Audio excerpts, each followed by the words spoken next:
Welcome to this little film. I am the keeper of two very fine Salem diesel shunters. The red one was bought from someone on the Nottinghamshire-Derbyshire border and was completely rebuilt. The blue one was another wreck bought off eBay. Both of these machines were initially built by Roy Wood Models. The red one, named Mary and numbered 6, was a heavily used machine. Both axles had worn to half their proper diameter, and the seemingly indestructible worm drive was worn out. The frames had many mystery holes in them, and it had some form of compensation on one axle.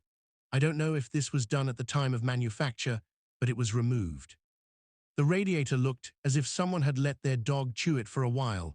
This was repaired using quite a lot of filler and some patience with files and emery. The red paintwork was in good condition, so I left it.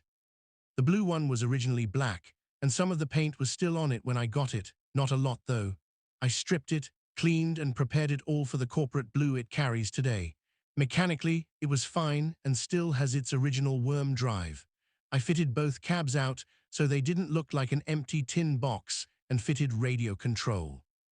The red one has an ITTP sound loop diesel helper, fitted by me, which does not see a lot of use to be honest, as it does my crust in after a while.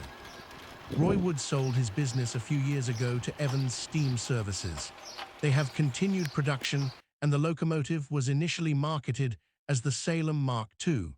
It's very nice, but costs more than 8 times what I paid for either of my two. So I have two Salem diesels, and there are differences. The blue one is about 25 millimeters longer than the red one and is a little taller. It has different cranks reminiscent of roundhouse ones. The bonnet is longer and laid out differently. The blue one seems to be an oddball, as the red one is more like the one in production. Nevertheless, it does not look as if it has been messed about with. Both have lost their railings around the bonnet, if indeed that were ever fitted. Finally, what is the significance of Salem? Does anyone know? There are the obvious witch trials in Massachusetts, but there's also a Salem near Oldham in Lancashire. Curiouser and curiouser, just something else that I have not found out yet. If you have got this far, thank you for watching. Please leave a like, consider subscribing and sharing this film if you liked it.